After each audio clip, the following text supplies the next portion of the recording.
Guys, gusto ko lang ipakita sa inyo kung ano ang sitwasyon ngayon habang hindi pa dumadating ang bagyong si Sanlaku. Sinlaku. Sinaku?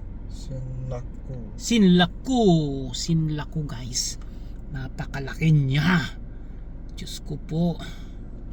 Ay, sana medyo mabawasan o lumihis man lang, hindi na dumating dito. Grabe ang laki niya. Yan ang sitwasyon ngayon. Ang sitwasyon ngayon sa Saipan, ang dagat medyo magulo na. Ano siya, ayan, dito tayo ngayon sa Beach Road, Saipan. Alamin natin kung anong mangyayari bukas o sa Martes. Ngayong araw Linggo, April 12, 3:37. So, oh my goodness. Oh, malakas na ang hangin, no? Medyo man na siya, pero ayun, paparating pa lang. Malalaman natin.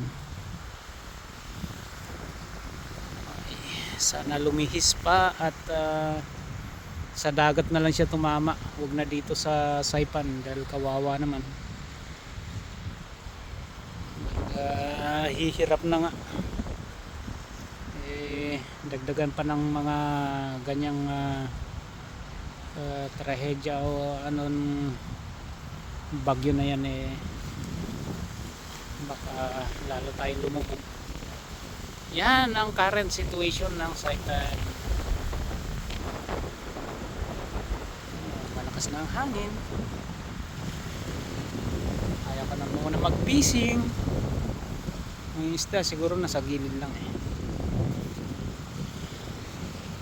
So, ayan muna ang update bago dumating ang typhoon. Okay? See you pagka nandito na ang bagyo. Lakas ng hangin. Ala? Ha?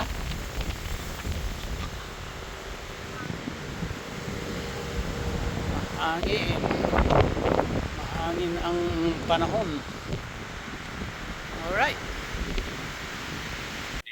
4 miles per hour, and by the time we get to tomorrow, this is Monday, those winds are on that pinhole eye, 160 miles per hour. Here's Guam, and look at that, by Tuesday morning, so Monday night to Tuesday morning, close to 150 mile per hour winds.